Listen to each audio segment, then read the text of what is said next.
Hello and welcome. So we have a question here is the refractive index of glass is 1.5, then find the speed of light in glass.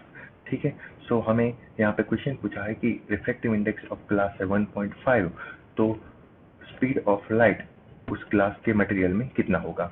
सो हमारे पास glass का refractive index है n is equal to 1.5 और otherwise इसे आप mu भी कह सकते हैं।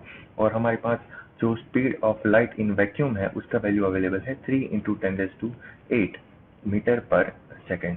सो हमें इन द मटेरियल ग्लास के मटेरियल में कितना वेलोसिटी होगा लाइट का उसकी वैल्यू फाइंड करनी है। ठीक है, सो हमारे पास फॉर्मूला है mu is equal to C divide by we.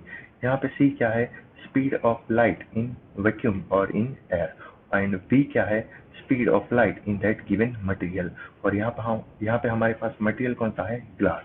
ठीक है, और म्यू क्या है, refractive index of that material, और अगेन हमारे पास मटेरियल है ग्लास। सो यहाँ पे आएगा ग्लास का रिफ्रैक्टिव इंडेक्स। ठीक है, यहाँ पे आएगा ग्लास का रिफ्रैक्टिव इंडेक्स, ये हमारा सी आएगा 3 multiply with 10⁸ metre per second, और हमें फाइंड क्या करना है, वैल्यू ऑफ वी। ठीक है, तो इस इक्वेशन में वैल्यू पुट करोगे तो आपको वी का वैल्यू मिल जाएगा। Therefore we is equal to C divide by mu, और सी का वैल्यू हमारे पास है 3 × 10⁸ metre per second divide by mu का वैल्यू है 1.5।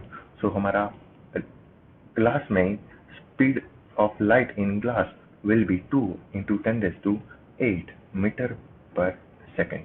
ठीक है, सो ये हमारा क्वेश्चन हो गया solve. Speed of light in glass is equal to 2 × 10⁸ metre per second. ठीक है, आई होप ये क्वेश्चन आपको क्लियर हो गया होगा कि कैसे सॉल्व करना है। अगर इस क्वेश्चन में कोई डाउट है तो मुझे आप कमेंट बॉक्स में कमेंट कर सकते हैं या फिर फेसबुक पेज पे भी पूछ सकते हैं। इस क्वेश्चन में आपको ये वाला फॉर्मूला याद रखना है। ठीक है, तो चलिए मिलते हैं नेक्स्ट क्वेश्चन के साथ नेक्स्ट वीडियो में। Thank you.